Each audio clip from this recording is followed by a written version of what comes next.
তোমরা যারা ক্লাস 11 অর্থাৎ একাদশ শ্রেণীর সেকেন্ড সেমিস্টারের ছাত্রছাত্রী আছো এবং তোমাদের যাদের শিক্ষাবিজ্ঞান বা এডুকেশন সাবজেক্টটি রয়েছে, আজকের ক্লাসটা শুধুমাত্র তোমাদের জন্যই।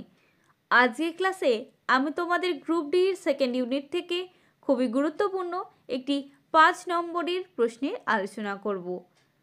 প্রশ্নটি তোমরা দেখতে পাচ্ছ। প্রশ্নটি কি আছে? নারী শিক্ষার বিস্তারে ঈশ্বরচন্দ্র বিদ্যাসাগরের অবদান। এই প্রশ্নটি কিন্তু তোমাদের পরীক্ষার জন্য খুবই গুরুত্বপূর্ণ। যদি এই প্রশ্নটি তোমাদের পরীক্ষায় আসে, কিভাবে গুছিয়ে তোমরা নোটসটি লিখে আসবে দেখে নাও।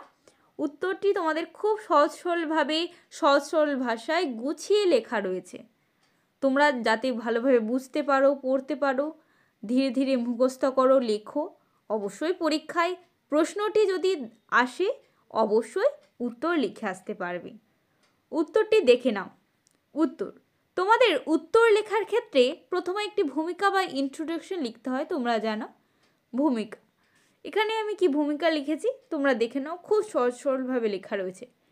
পশ্চাৎপদ 19 শতকে নারী শিক্ষা বিস্তারের ইতিহাসে ঈশ্বরচন্দ্র বিদ্যাসাগরের অবদান বিশেষভাবে স্মরণীয়। তাকে নারী শিক্ষা বিস্তারের পথিকৃৎ বলা হয়, অর্থাৎ তাকে বলতে এখানে ঈশ্বরচন্দ্র বিদ্যাসাগরের কথা কিন্তু বোঝানো হয়েছে। এরপর তোমরা পয়েন্টটা দেখতে পাচ্ছ, নারী শিক্ষা বিস্তারে বিদ্যাসাগরের অবদান, অর্থাৎ নারী শিক্ষা বিস্তারে বিদ্যাসাগর কি অবদান রেখেছিলেন।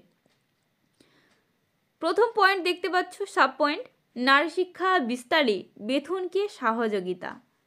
জন এলিয়ট ড্রিঙ্ক ওয়াটার বেথুন বাংলায় নারী শিক্ষার ক্ষেত্রে একটি স্মরণীয় নাম। তিনি 1849 সালে কলকাতায় একটি বালিকা বিদ্যালয় প্রতিষ্ঠা করেন, যেটি পরবর্তীকালে তার নাম অনুসারে বেথুন স্কুল হয়ে ওঠে। এই কাজে বিদ্যাসাগর মহাশয় তাকে সহযোগিতা করেন। তাকে বলতে এখানে কিন্তু বেথুনের কথা বোঝানো হয়েছে, ড্রিঙ্ক ওয়াটার বেথুন বা বেথুন। 1850 সালে বিদ্যাসাগর এই স্কুলের সম্পাদক হন। এরপর একটি পয়েন্ট দেখতে পাচ্ছ, পরবর্তী পয়েন্ট, নারী শিক্ষার জন্য প্রচার। অভিভাবকরা বেথুন সাহেবের স্কুলে যাতে মেয়েদের পড়তে পাঠায় তার জন্য ঈশ্বরচন্দ্র প্রচার করেন। ঈশ্বরচন্দ্র বিদ্যাসাগর কিন্তু প্রচার কার্য চালান। তার প্রচারের ফলে অনেক অভিজাত বাড়ির মেয়েরা বেথুন স্কুলে পড়তে আসে। এর পরবর্তী পয়েন্ট তোমরা দেখতে পাচ্ছ, খুব ছোটোভাবে পয়েন্ট দেখো, খুব ছোট পয়েন্ট আকারে লেখা রয়েছে, যাতে তোমরা ভালোভাবে বুঝে লিখে আসতে পারো পরীক্ষায়। ভালোভাবে মুখস্থ করো, অবশ্যই পড়ো প্রশ্নটি। এফ হেলিডের সঙ্গে পরিকল্পনা, এটি সঙ্গে হবে, তোমরা একটু কারেকশান করে নিও, কারণ টাইপিং মিস্টেকের জন্য এরকম মাঝে মধ্যে ভুল হয়ে থাকে একটু আদ্র, তোমরা একটু ঠিক করে নাও। এরপর দেখতে পাচ্ছ বাকি নোটসটি তোমরা দেখে নাও। এফ হ্যালিডের সঙ্গে একমত হয়ে বিদ্যাসাগর পরিকল্পনা করেন যেসব গ্রামে গ্রামবাসীরা বিদ্যালয়ের ঘর দিতে পারবেন সেখানে মেয়েদের জন্য বিদ্যালয় তৈরি করা হবে। বালিকা বিদ্যালয়ের প্রতিষ্ঠা। বিদ্যাসাগরের উদ্যোগে বাংলার বিভিন্ন গ্রামাঞ্চলে 35টি বালিকা বিদ্যালয় স্থাপিত হয়। এই বিদ্যালয়গুলিতে তখন 1300 ছাত্রী লেখাপড়া করত। গ্রামাঞ্চলে বালিকা বিদ্যালয় প্রতিষ্ঠা করে তিনি কুসংস্কার মুক্ত সমাজ গড়তে চেয়েছিলেন বা গড়ার অঙ্গীকার রেখেছিলেন।